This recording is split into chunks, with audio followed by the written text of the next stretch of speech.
dalam melihat dan menetapkan sesuatu menurut hakikatnya. Sesuatu yang bersifat taat, hati kita tetap melihatnya bahwa itu kebaikan. Tetapi sesuatu yang bersifat maksiat dan kederakan hati, kita tidak salah pula dalam menyifatkannya sebagai sesuatu yang buruk dan keji pula. Demikianlah keadaan yang terjadi dalam hati apabila Allah telah melimpahkan cahayanya, yakni ilmu laduni dalam hati. Ilmu laduni bukan berarti orang tak belajar kemudian dapat dengan sendirinya, tidak juga. Ada syaratnya. Syarat ilmu laduni adalah takwa. Tuh, dua ayat terakhir surah Al-Baqarah ketika menutup ayat lain, menutup ayat tentang hutang. Ya ayyuhalladzina amanu idza tadayantum bidainin ila ajalin musamman faktubu. Maka akhir ayat itu Allah menyatakan wattaqullah, takwalah engkau dulu, taatlah engkau dulu kepada Allah, wa yu'allimukumullah, setelah itu baru Allah akan mengajarkan kamu. Jadi kenapa Allah tidak mengatakan wa 'allamakumullah tapi wa yu'allimukumullah dalam bentuk fi'il mudhari'? Kalau seseorang ditakwa, bertakwa kepada Allah, baru Allah akan.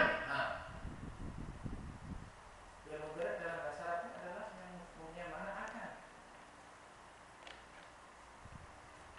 Takwa dulu, lakukan perintah dulu, baru Allah akan memberikan ilmu. Wa ya'allimukumullah. Dalam satu hadis juga disebutkan, kalau seseorang itu melakukan, mengamalkan apa-apa yang dia telah ketahui, maka Allah akan mengajarkan apa-apa yang dia tidak ketahui. Man 'amila bima 'alima 'allamahullahu ma lam ya'lam. Itu hadis. Sesiapa yang melakukan sesuatu amalan berdasarkan apa yang dia telah ketahui, maka Allah akan mengajarkan sesuatu yang belum dia ketahui.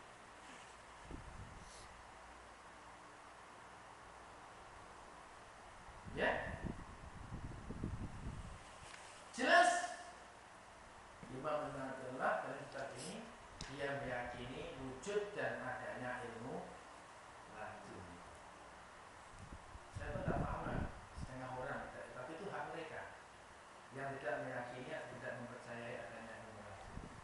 Macam sekarang saya tak habis pikir seperti tokoh-tokoh ulama sehebat Imam Mufassirin wal Mu'arrikhin, imamnya ahli tafsir dan imamnya ahli sejarah, yaitu Ibnu Jarir At-Tabari yang mengarang tafsir kenal dengan tafsir At-Tabari.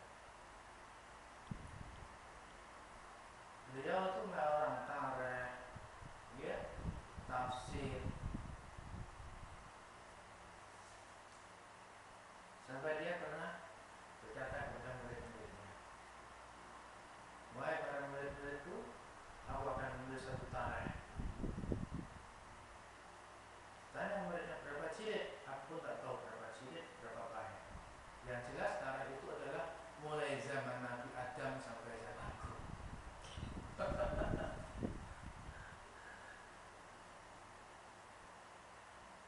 Sampai dia nak kawin pun tak sempat. Jadi dia mati dalam keadaan tidak kawin. Bujang, jangan lapuk, jangan terlajak. Maka yang masih bujang-bujang, jangan rasa kecil hati. Maksud Allah, banyak dari bujang-bujang yang tidak kawin. Dan saja mereka mengabdikan umurnya untuk ilmu, kita pula tahu apa masalahnya. Tapi yang penting kan sama-sama bujangnya. Sama-sama bujangnya. Banyak ulama-ulama yang tak kawinnya, termasuk Imam Nawawi tak kawin, Imam Ibnu Taimiyah pun tak kawin, Imam At-Tabari pun tak kawin. Saya pernah membaca kitab Qudsi, saya sudah 20 tahun yang lalu. Syiar Ulama Al-Uzzab, ya, kisah-kisah ataupun sejarah para ulama-ulama yang tidak kawin.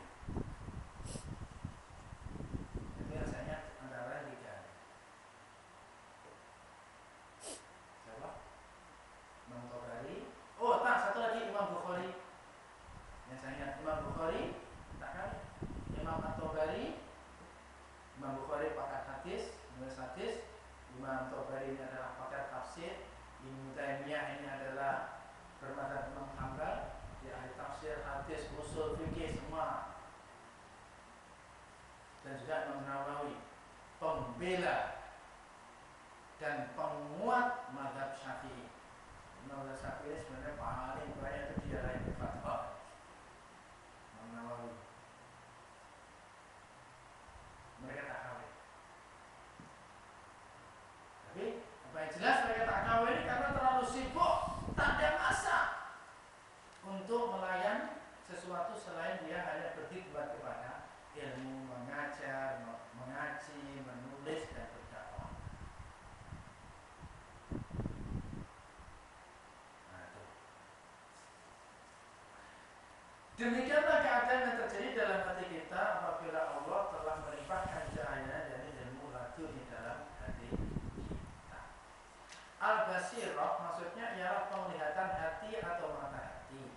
Apabila hati kita mempunyai basirah, yakni melihat dengan penglihatan mata hati, maka menjadi teranglah segala sesuatu yang dilihatnya dan ianya adalah benar.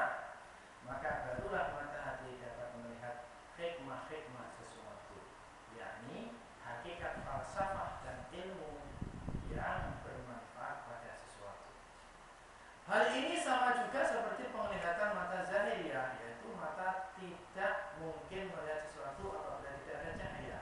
Apakah cahaya itu cahaya matahari, bintang, cahaya bulan, dan cahaya lampu dan berbagai jenis. Demikian pula mata hati yang dapat melihat sesuatu dengan hikmah-hikmah dan falsafah-falsafah hakikiyah, hakikat yang sebenarnya.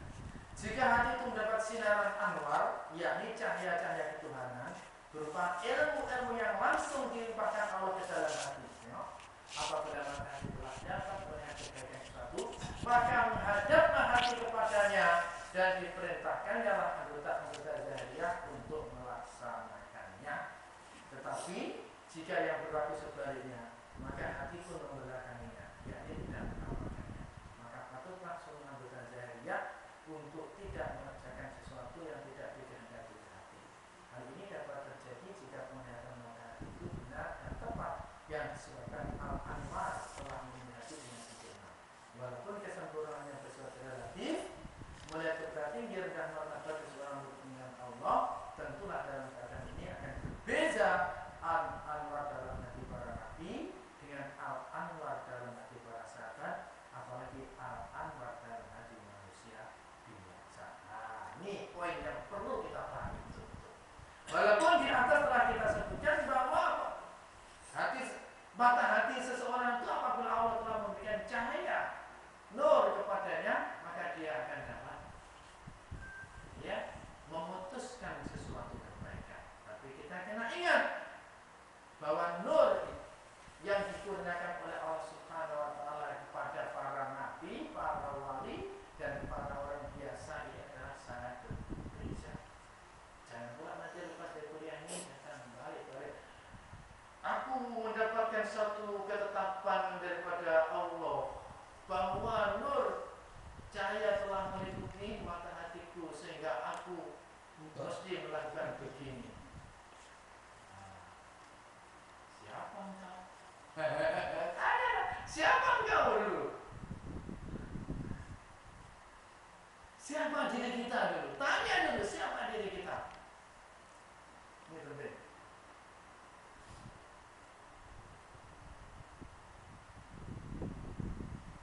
Kalau kita dah yakin, nampak dan memikirkan betul bahwa diri kita ini adalah yang